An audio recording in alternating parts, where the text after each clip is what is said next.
Como? Sim, para... Espera aí. Tirar o quê? Ah, sim, rapaz. Deixa eu ver aqui. Como é que eu faço? Aperta onde? Help? Não, deve ser ESC. É. E eu procurando help. Deixa eu ver aqui. Help, eu só me lembro da música dos Beatles. Deixa eu ver aqui como é que eu faço para exibir a apresentação dos slides.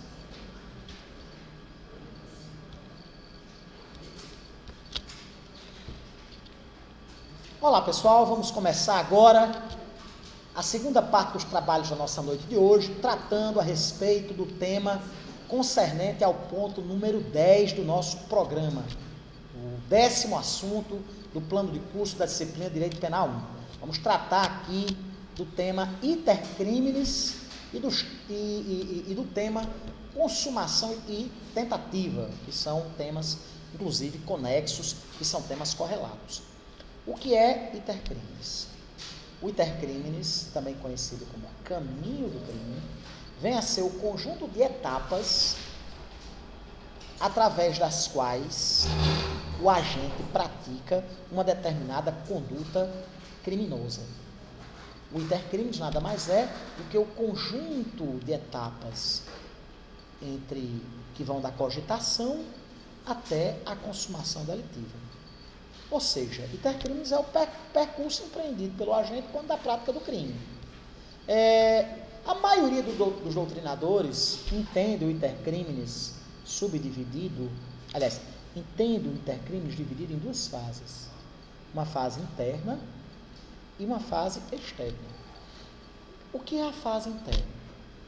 A fase interna do iter criminis, ela é compreendida pela cogitação. A cogitação consiste justamente na ideação criminosa. Consiste na idealização da prática de uma determinada infração penal. Consiste no ato do agente cogitar acerca da prática dessa ou daquela infração penal. Obviamente que a cogitação é impunível. Você pensar em praticar um crime, por óbvio, não é algo suscetível de culpabilidade ou de punibilidade. Certo? A fase externa, por sua vez, ela divide-se em 3 outras fases. A preparação, a execução ou a consumação. Ou atos preparatórios, atos executórios e consumação. Preparação, execução e consumação. O exaurimento da conduta, por sua vez, não faz parte do iter criminis. O exaurimento consiste, por exemplo, no aproveitamento do produto do crime em prol da pessoa que o praticou, certo?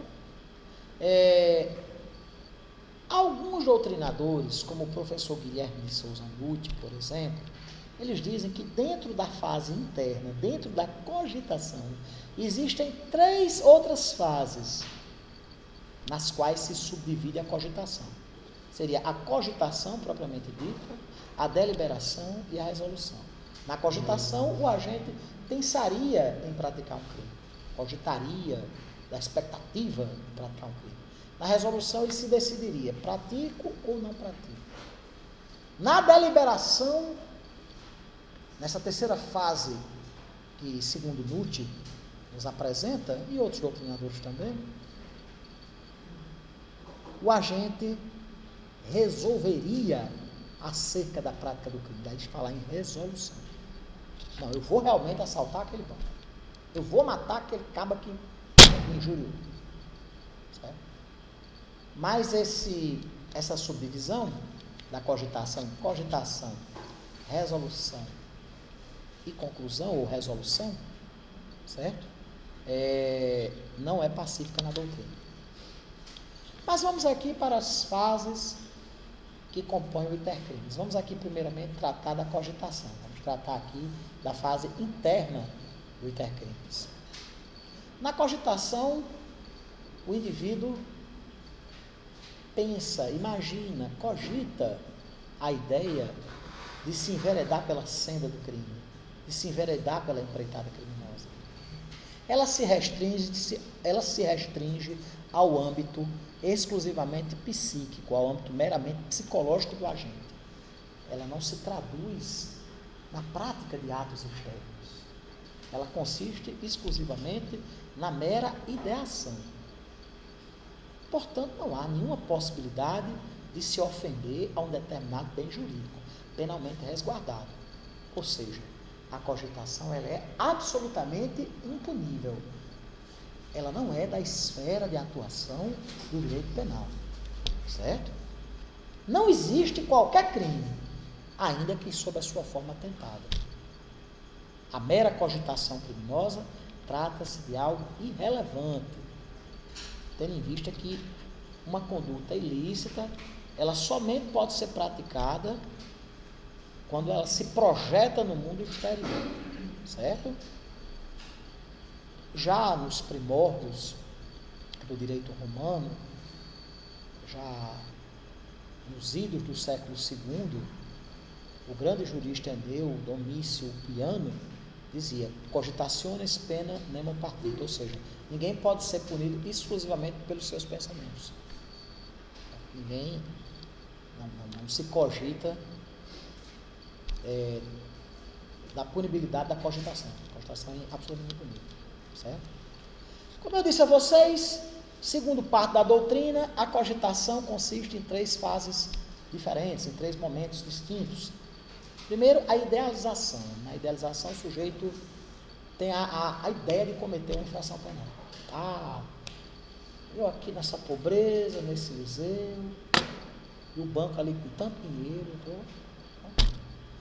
Na segunda fase, nós temos a deliberação. O agente mede os prós e contras, sopesa as vantagens e desvantagens de incorrer na conduta criminosa, de incorrer naquele comportamento, naquela conduta contrária ao direito penal. Rapaz, será que dá certo? Eu vou ou não vou? Faço ou não faço? Pratico ou não pratico? E na resolução, o sujeito, também chamada de conclusão, o sujeito conclui, resolve pela prática da infração penal.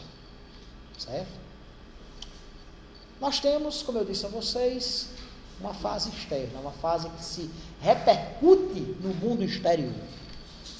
Essa fase externa ocorre quando o comportamento do agente exterioriza-se em atos. Quando o objetivo criminoso é exteriorizado através de condutas. O crime é, sobretudo, uma conduta humana. É, sobretudo, um agir ou um abster-se, um fazer ou não fazer. Mas essa é uma conduta. Nessa fase externa do intercrimes,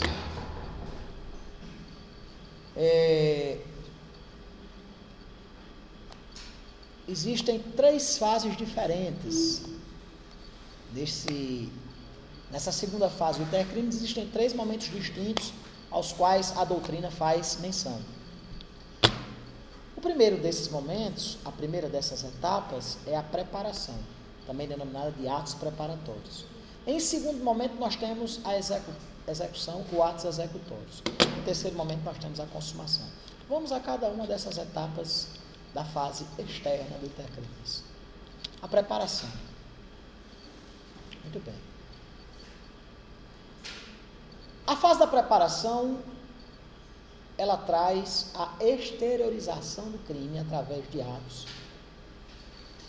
que denotam a materialização da conduta criminosa, a materialização da perseguição do objeto pretendido, sendo que a preparação é uma ponte entre a mera cogitação, entre a fase interna e a execução criminosa. A preparação também é conhecida como atos preparatórios, compreende a prática daqueles atos que serão indispensáveis à prática ilícita. O agente se municia dos elementos necessários para que ocorra a efetiva concretização da conduta criminosa. O agente ainda não começou a executar o delito, mas já saiu da fase da mera cogitação, certo? Ele começou a se preparar para praticar o crime. Mas a preparação, como não consiste em atos executórios, ela é, a exemplo do que acontece com a fase interna, a exemplo do que acontece com a cogitação, impunível. Não há a punição dos atos preparatórios, da preparação criminosa, mesmo que sob a forma tentada, certo? A não ser que importe em outra prática criminosa, né? Mas aí não será, o ato não será punível dentro do contexto daquele delito que ele está em andamento. Nós podemos trazer como elementos referenciais, como exemplos dos atos preparatórios, a aquisição dos instrumentos do crime, a escolha do melhor local e do melhor horário para a prática delituosa, o estudo acerca das condições de local, de tempo, da situação fática onde vai acontecer o crime, certo? E esses atos preparatórios, eles são em regra impuníveis. Por quê? Porque ainda não começou a realização do ato criminoso, certo? Nós temos, inclusive, lá no inciso 2º do artigo 14, nunca se esqueçam disso, o inciso 2º do artigo 14 faz referência à necessidade de ocorrência de atos executórios para a prática criminosa, certo?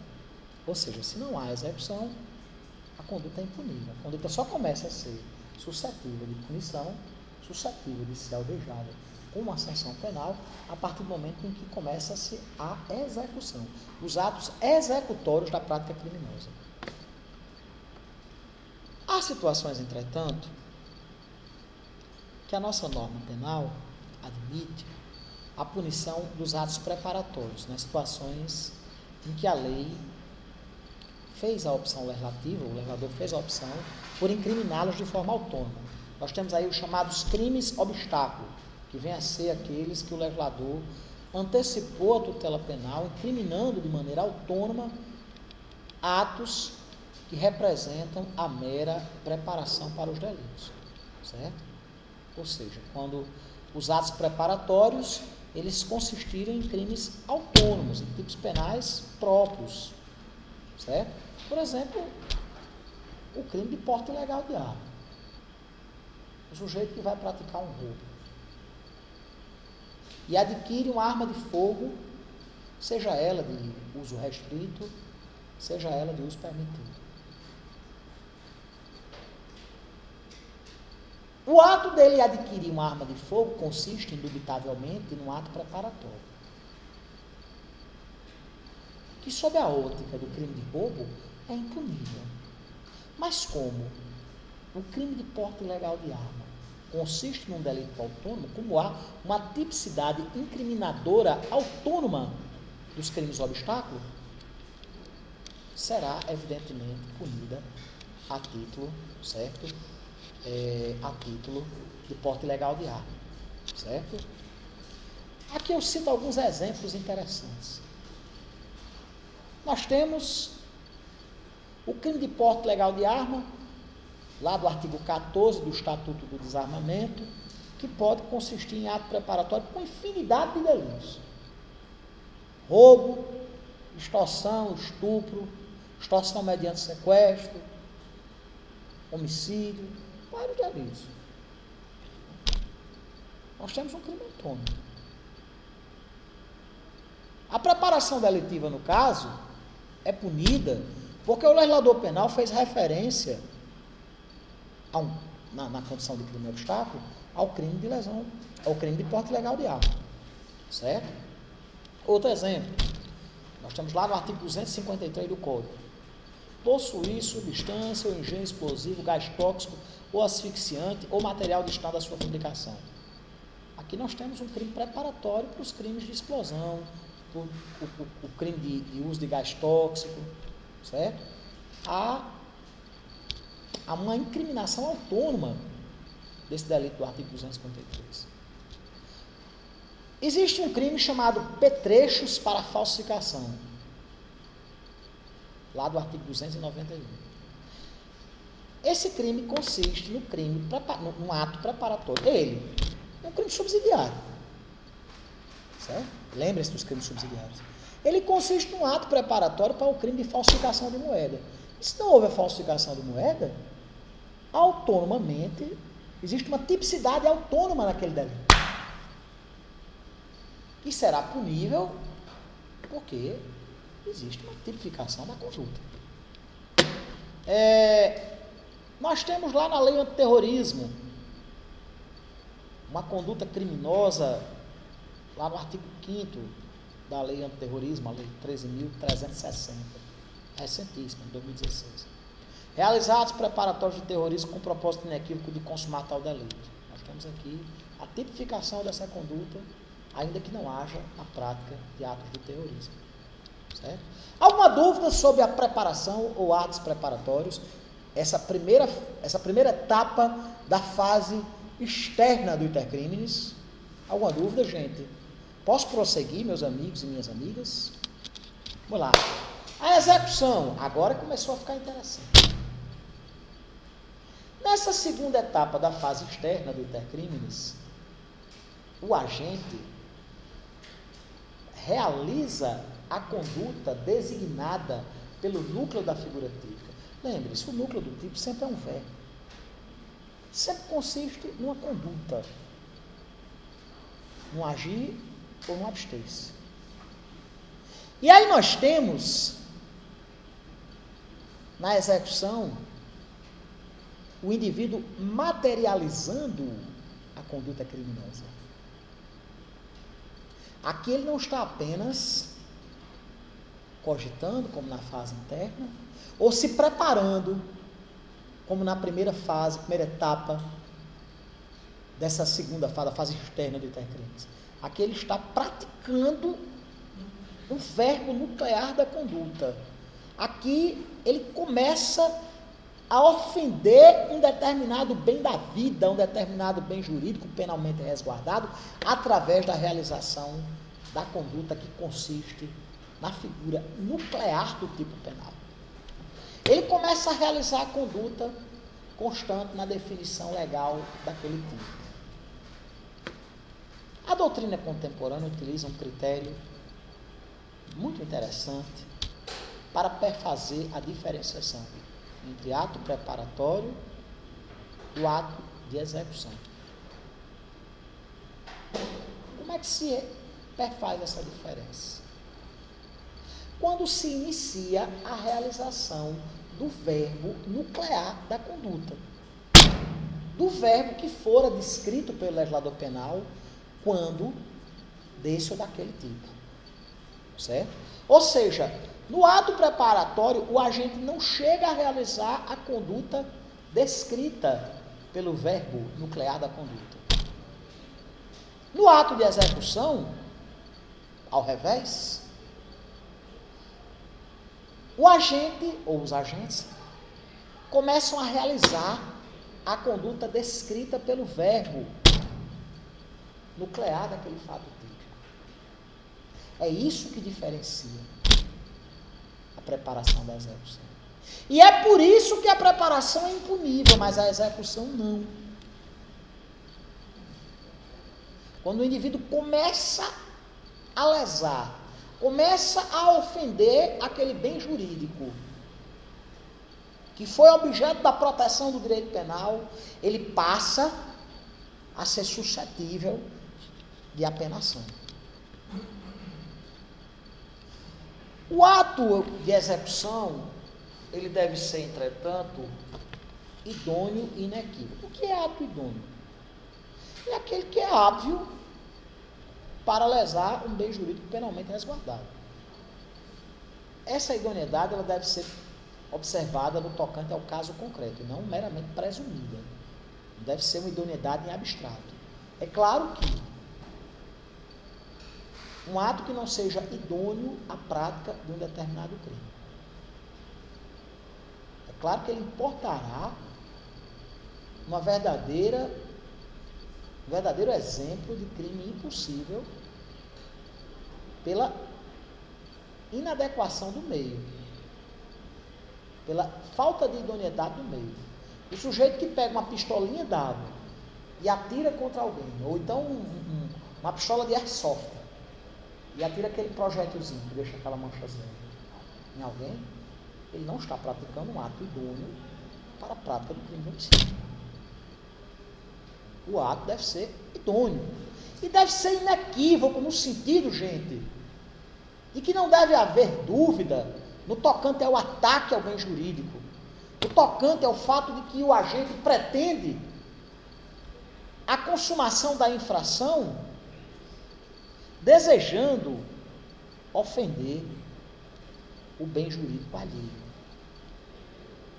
É necessário que haja de forma inequívoca a vontade do agente de praticar uma ilicitude, certo? E é interessante que o ato de execução ele deve ser idôneo e inequívoco. É necessário que haja o concurso dessas duas características. É necessário que simultaneamente o agente pratique a conduta através de meio idôneo, através de ato que efetivamente possa vir a lesar o bem jurídico da vítima.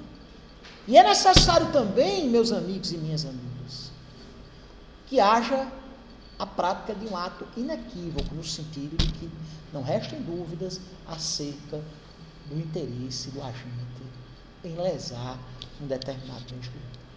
Certo? Assim, nós podemos exemplificar.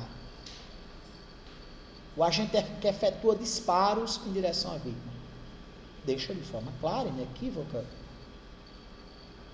de que, usando de meio idôneo a produzir o resultado lesivo, ele pretende matar alguém. Certo? Outro exemplo. O sujeito que pega a res furtiva, a coisa furtada, o crime de furto. É indiscutível que ele quer promover a subtração da coisa alienável. Outro exemplo, o sujeito que profere a ameaça, o prenúncio intimidatório contra a vítima no crime de ameaça. Olhe, se você não deixar,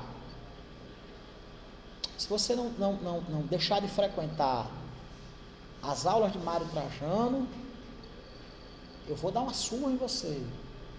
Entendeu? Ao prenúncio do mal injusto. Lembrando que o crime de ameaça é um crime formal.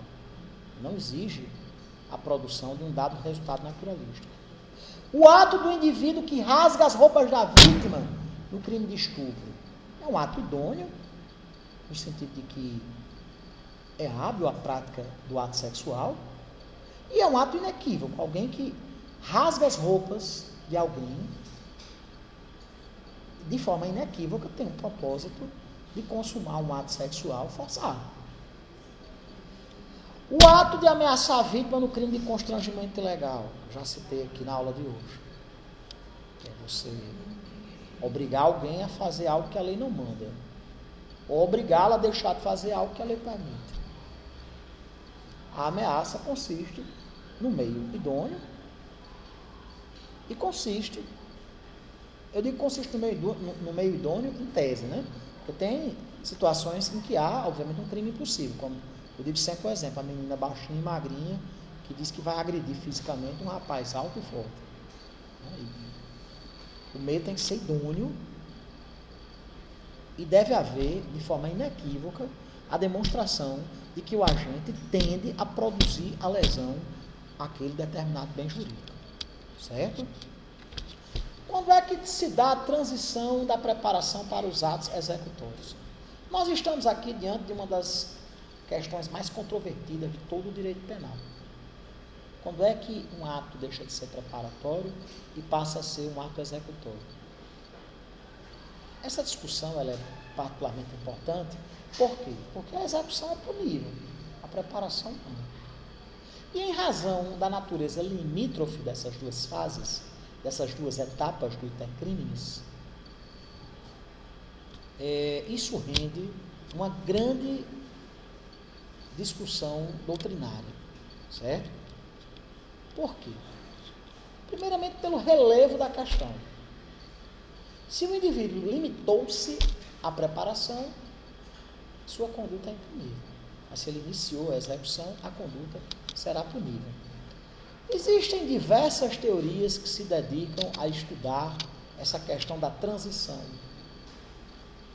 da execução, da preparação para a execução. Primeiro, vamos nos reportar à teoria subjetiva, que diz que não há transição dos atos preparatórios para os atos executórios. O que interessa é meramente o aspecto interno do autor, a vontade do agente que pratica a conduta criminosa, certo? Ou seja, tanto na fase da preparação quanto na fase da execução, se o agente visa a prática criminosa, ele deverá ser alvo da punição. Existe uma teoria objetiva. A teoria objetiva, por sua vez, está assentada na questão do início da realização do tipo penal. O agente não pode ser punido apenas pelo seu mero querer interno. É imprescindível que haja a exteriorização de atos idôneos e inequívocos para a produção do resultado lesivo. Essa teoria subjetiva, por sua vez, ela se subdivide em outras. Nós temos a questão da teoria da hostilidade ao bem jurídico, que classifica como atos executórios aqueles que atacam o bem jurídico, enquanto que os atos preparatórios são os que não afrontam ainda o bem jurídico, mantendo-se inalterado o chamado estado de paz, ao qual a doutrina se reporta, certo? Essa doutrina foi idealizada pelo juiz filósofo alemão Max Ernst Mayr, e aqui no Brasil tem como grandes defensores o mestre Nelson Hungria, o papa dos penalistas brasileiros, e José Frederico Marx. Mas há também a teoria objetivo formal ou lógico formal. Por essa teoria, o ato executório é aquele em que se inicia a realização do verbo contido no núcleo do tipo, certo? Para essa teoria, exige-se que o autor tenha concretizado pelo menos uma parte da conduta típica. Ou seja, no crime de homicídio, é necessário que o sujeito tenha começado a golpear o agente, ou efetuar os disparos, certo? Essa teoria é defendida, essa teoria surgiu com o estudo do também alemão Franz von Liszt, certo? Essa teoria é a preferida da doutrina brasileira. Teoria objetivo formal ou então lógico formal, é a mesma coisa. Por essa teoria, começa a haver a prática criminosa, a prática dos atos de execução, quando há a prática do verbo referenciado no núcleo do tipo. Mas tem também a teoria objetivo material, criada por Reinhard Frank, também alemão. Os atos executórios são aqueles em que se começa a prática do núcleo do tipo, e também aqueles que são imediatamente anteriores ao início da conduta típica, certo? Ou seja, o juiz deve se valer do critério de um terceiro observador, por isso se chama teoria objetivo material. O sujeito que está no alto de uma escada, com um pé de cabra, pronto para pular o muro e ingressar numa casa, certo? Na visão do terceiro observador, já iniciou os atos de execução. Essa teoria ela não é aceita por boa parte da doutrina brasileira, que prefere a teoria lógico-formal, certo? Ou lógico-material. Teoria objetivo individual. Essa teoria é defendida muito pela doutrina contemporânea, o Zaffaroni, o Pierre Angeli, e essa teoria surgiu com Hans Wetzel, também na Alemanha, certo? Por essa teoria, os atos executórios são os relacionados à conduta típica e também os imediatamente anteriores, só que diferentemente da teoria objetivo material, mas em conformidade com o plano concreto do autor, certo? Ou seja, qual é a diferença entre essa teoria anterior? Não há preocupação com o terceiro observador, mas sim com a prova efetiva de que o autor iria praticar o delito, independentemente de uma análise externa. Por exemplo, uma pessoa com uma faca em punho aguarda atrás de uma moita a passagem de um desafeto, certo?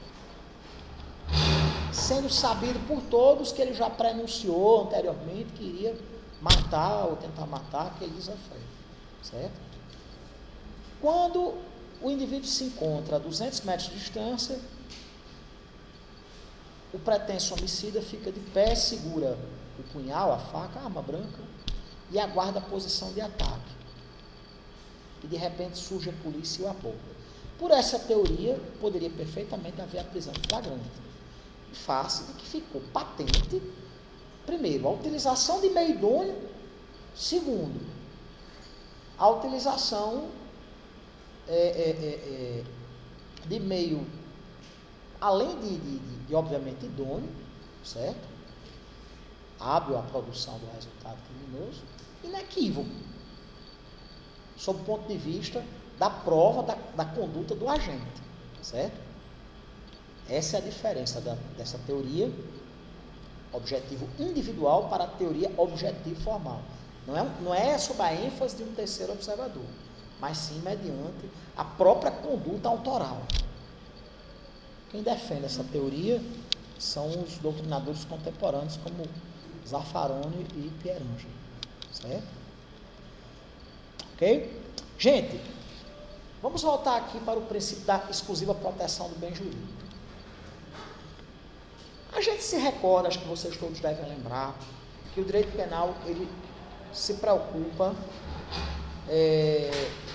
com a proteção efetiva dos bens da vida que foram eleitos pelo legislador com uma proteção fornecida pelo direito penal. Por esse princípio, não se veda ao direito penal a preocupação com meras intenções, meros pensamentos das pessoas. O direito penal importa-se com fatos, não se importa com indivíduos. Não há um direito penal do autor, há um direito penal do fato. Ninguém pode estereotipar alguém pelo seu modo de viver, pelo seu modo de pensar, certo? Nem tampouco pelas suas condutas meramente internas, quando não vier a ocorrer a materialização, a exteriorização da atividade delitiva. Ou seja, o direito penal se destina a chancelar, a proteger, a tutelar bens jurídicos. Não pode ser utilizado para resguardar questões de ordem moral, ética, religiosa, política, certo? A função primordial do direito penal é proteger os bens jurídicos que foram eleitos pelo legislador como dignos de serem alcançados pela sua proteção, destinando-se o direito penal, portanto, à proteção de bens jurídicos fundamentais para a preservação e o desenvolvimento do indivíduo e da própria sociedade, certo? Ou seja, a grosso modo, o que se deve levar em consideração na execução é se há efetivamente uma lesão ao bem da vida, ou se não há. Certo? Pois não. Por exemplo, a pessoa decide matar outra, um disparo. Aí ela efetuou um disparo que erra. Aí ela desiste. Não quero mais matar não. Aí ela já... A utilização de meio idôneo e inequívoco já traduz o evidente ânimos necando do indivíduo.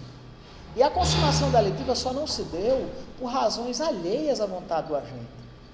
Se ele não conseguiu atingi-lo em razão da sua imperícia, da sua má pontaria, certo? Isso não descaracteriza a tentativa de homicídio. O arrependimento é posterior. Já houve a prática de atos executórios tornados inequívocos. O disparo, se ele tivesse um pouco mais de pontaria, teria matado a vítima.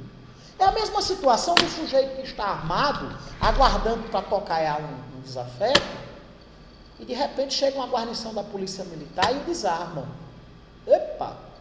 Não. A consumação delitiva não se deu por razões alheias à vontade do agente. Mas é indiscutível E aí eu me afilio, francamente, gente, à teoria objetiva individual. Porque se existe prova inequívoca de que o agente, utilizando-se de meio idôneo, iria praticar a conduta criminosa, mas é lógico que já há a prática de atos de execução. Só não houve a consumação delitiva por razões alheias à esfera íntima do agente. Razões alheias à sua vontade. Nessa situação, é evidente que já há tentativa de homicídio. Ainda que, por razões alheias à vontade do agente, não tenha havido a consumação delitiva. Certo? Pessoal, a terceira e última e mais importante fase do intercrimes, a consumação. A consumação acontece quando há a reunião da integralidade dos elementos que caracterizam a definição legal. Crime consumado é aquele em que todas as elementares encontram-se presentes. Reúne-se toda a descrição feita em abstrato pelo legislador penal. Há o chamado summatum opus, trabalho concluído, certo? Há a consumação do crime, todos os elementos estão presentes, certo? Quando acontece isso, diz-se que o crime é completo ou perfeito. Perfeito não no sentido de não ser elucidado, gente. É perfeito no sentido de ter sido pronto e acabado, certo? O crime está consumado na sua plenitude. A conduta criminosa se realizou de forma integral. Esse fenômeno acontece quando o autor concretiza todas as elementares que foram descritas na definição legal do tipo penal, lá na norma penal incriminadora, certo? É o momento em que há a conclusão de todos os elementos inerentes àquele tipo penal. Disse que o crime foi consumado opus. Né? Tema da mais profunda relevância é a questão da consumação delitiva nas diversas espécies de crimes. O momento consumativo do delito varia de acordo com a natureza do crime. Conforme, inclusive, a gente até já viu na aula de segunda-feira passada. Os crimes materiais ou delitos materiais, também chamados de crimes causais, quando é que acontece a consumação? Quando ocorre um dado resultado naturalístico. O crime material é aquele que necessita, para a consumação, da produção de um determinado resultado naturalístico. Acabou-se. Por sua vez, nos crimes formais, também denominados de crimes de resultado cortado ou de consumação antecipada, bem como também nos chamados crimes de mera conduta ou de simples atividade, que nós também vimos na aula de segunda passada. A consumação acontece com a mera prática da conduta. Bastou a conduta e acabou-se.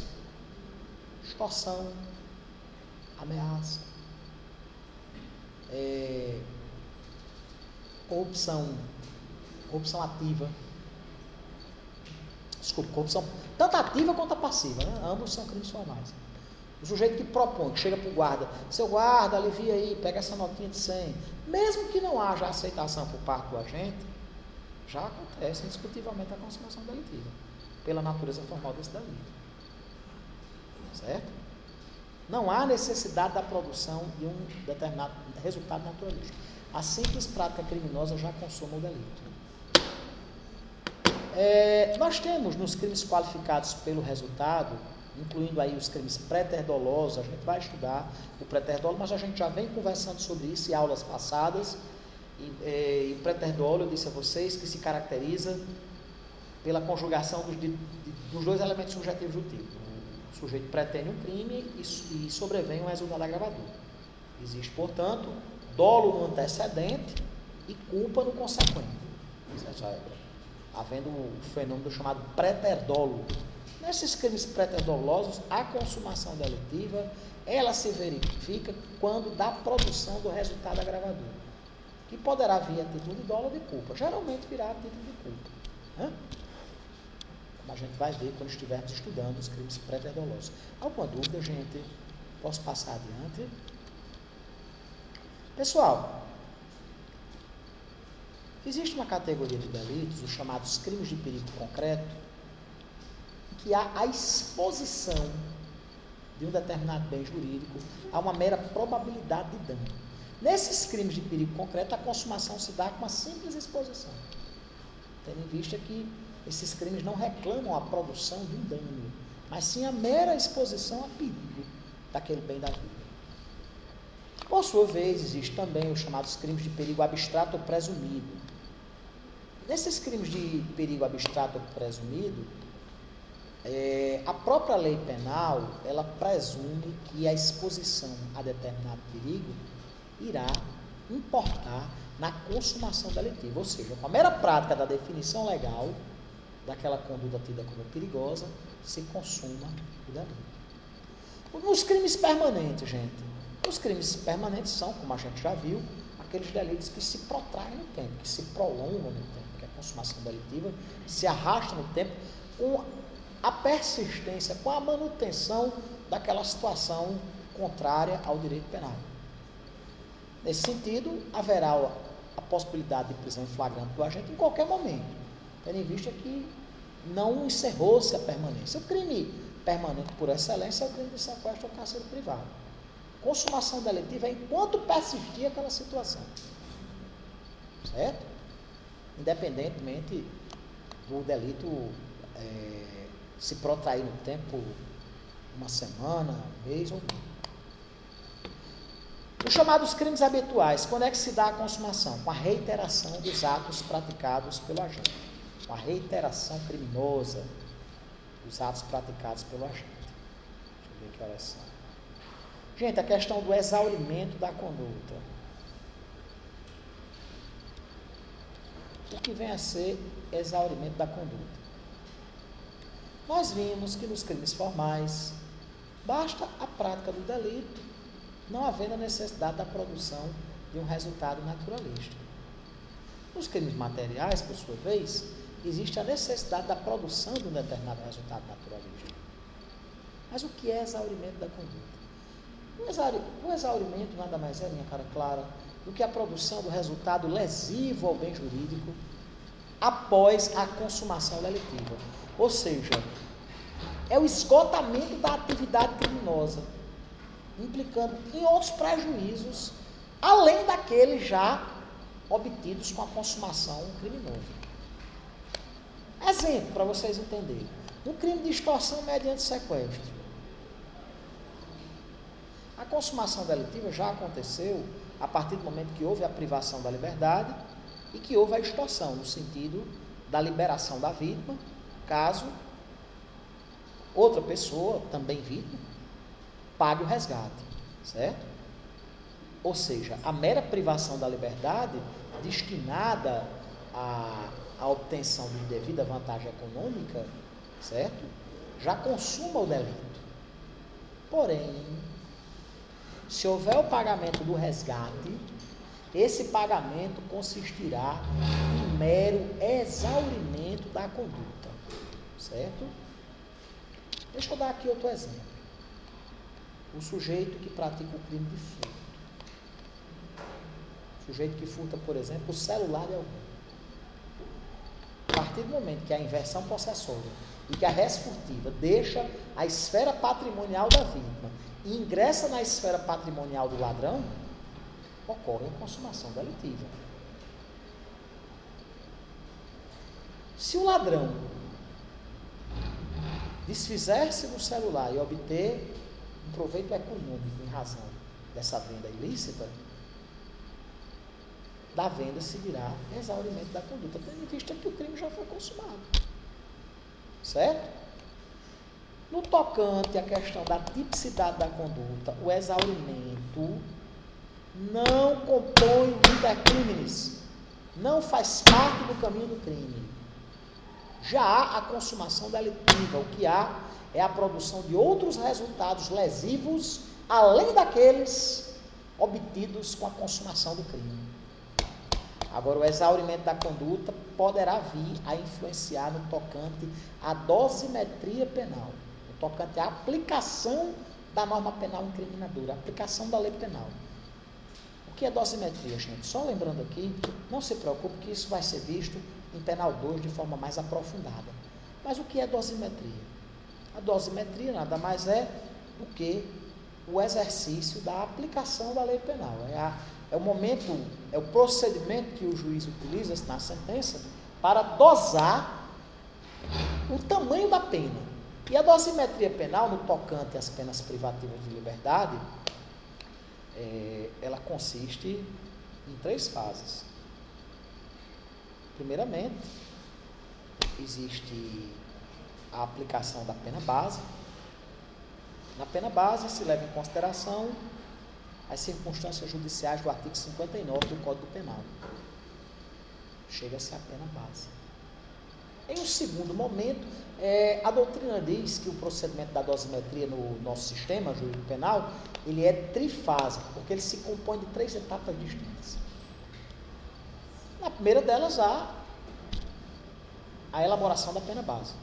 Num segundo momento, chega-se a uma pena intermediária, quando o juiz sopesa, o juiz ou tribunal, sopesa a presença ou não de eventuais agravantes ou atenuantes. E num terceiro e derradeiro instante, numa terceira e derradeira etapa da dosimetria penal, nós temos a verificação por parte do órgão julgador da presença ou não de causas de aumento ou diminuição de pena. Essa questão do exaurimento da conduta pode funcionar como circunstância judicial desfavorável ao agente, quando o agente, por exemplo, no caso do sequestro, além de ter promovido porque o sequestro já se consumou e persiste a consumação enquanto durar a custódia ilegal, enquanto durar o cerceamento ao direito à liberdade. Mas se a família da vítima pagou o resgate e isso importou um benefício financeiro aos agentes que praticaram o crime de extorsão mediante sequestro, é lógico que isso vai sopesar negativamente, deverá ser sopesado negativamente no tocante à imposição da pena base, lá nas circunstâncias judiciais do artigo 59, lá na primeira fase da dosimetria penal. Vocês estão entendendo, pessoal? Posso passar adiante? Vamos lá. Existem situações específicas em que o exaurimento da conduta funciona como qualificadora ou como causa de aumento de pena. Vou citar aqui alguns exemplos para vocês entenderem. Existe uma qualificadora lá no parágrafo 1º do artigo 329. O que diz o artigo 329? Opor-se à execução de ato legal mediante violência ou ameaça a funcionário público competente para executá-lo ou a quem lhe esteja prestando auxílio. Chamado crime de resistência. Pena, detenção de 2 meses a 2 anos. Se o ato em razão da resistência não se executa, o oficial de justiça vai cumprir um mandado de reintegração de posse. E em desobediência ao ato legal, certo? Ameaça-se o funcionário, ou no caso o oficial de justiça, ou pratica-se violência contra o funcionário. Se por acaso o ato não se executar, há um aumento da sanção penal, há uma forma qualificadora do delito. O delito passa de 2 meses a 2 anos para de 1 a 3 anos. Aqui nós temos uma situação em que o crime de resistência já havia se consumado. Configura-se como exaurimento da conduta a não ocorrência do ato legal. Que nessa situação específica, certo? Funciona como qualificadora do delito. Outra situação. Existe uma causa de aumento de pena no crime de corrupção passiva, lá do 317, que a gente já falou hoje, inclusive. No parágrafo 1º do artigo 317, existe uma qualificadora que diz: a pena é aumentada de 1 terço, se em consequência da vantagem ou promessa, o funcionário retarda ou deixa de praticar qualquer ato de ofício ou pratica infringir o dever funcionário. Quando ocorre essa situação, por quê? Porque a corrupção já se consumou. Quando é que se dá? Olha, Solicitar, preste atenção, solicitar ou receber para si ou para outrem, direto ou indiretamente, ainda que fora da função, ou antes de assumi-la, mas em razão dela, vantagem indevida, ou, aí o segundo núcleo do tipo, aceitar a promessa de tal vantagem. Reclusão de 2 a 12 anos. É crime de corrupção passiva. Corrupção já aconteceu a partir do momento que o agente público solicitou a vantagem, ou a partir do momento que ele recebeu, ou aceitou uma promessa de recebimento de vantagem ilícita. Mas, se em razão do ato praticado pelo agente, ou seja, sem razão dele ter se corrompido, ele retarda ou deixa de praticar qualquer ato de ofício ou pratica. Em razão disso, a pena é aumentada de 1/3. Ou seja, aqui nós temos uma causa especial de aumento de pena. Qual é a diferença entre causas gerais e causas especiais de aumento de pena? Muito simples. A causa geral é prevista na parte geral do Código. A causa especial é prevista na parte especial dos delitos individualmente considerados. Certo? Vocês entenderam, gente, que em determinadas situações o exaurimento pode funcionar como qualificadora ou como causa especial ou geral de aumento de pena? Beleza. Questão da tentativa. Deixa eu ver que horas são, gente. Queria terminar essa aula hoje, mas em razão da hora é melhor a gente deixar para amanhã. Amanhã a gente conclui essa questão da consumação e tentativa. Lembrando que hoje, pessoal, na aula de hoje, só para recapitular aqui, nós concluímos o tópico número 8 do programa e passamos para o ponto número 10. Pulamos o ponto 9, certo? Eu acho melhor a gente terminar esse ponto 9, o ponto 10 hoje, e a gente deixa para iniciar o ponto 10, hoje não, amanhã, desculpe, e a gente deixa para iniciar o ponto 9 na quinta-feira, certo? Já está marcada a aula extra. Se eu não avisar, pessoal, se eu não avisar nada pelo cigarro, vai ter aula, viu? Deixar já marcado, quarta-feira a aula, aliás, quinta-feira aula. Outra coisa, quarta-feira eu vou presidir uma mesa de debate do projeto coordenado pelo nosso querido professor Oswaldo, o Ensine Direito, lá no auditório pequeno, né, no auditório da pós-graduação, certo?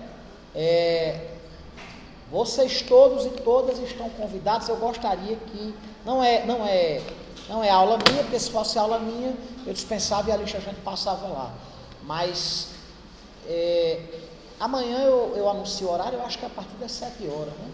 Deve ser a partir das 6 horas, eu não sei quem é o professor que vai estar com vocês nesse horário, mas seria importante vocês comparecerem. É quem? Elias. Importante conversarem com ele. Vai ser exibido o filme Minority Report e o tema da discussão jurídica vai ser a questão do quase crime, a questão que inclusive é de interesse soberbo da nossa disciplina, certo? Quem puder comparecer, por favor. Amanhã eu anuncio o horário. Vou perguntar ao Oswaldo. Pessoal, pois uma boa noite a todos e a todas. Fiquem com Deus e até a próxima aula. Tchau, pessoal.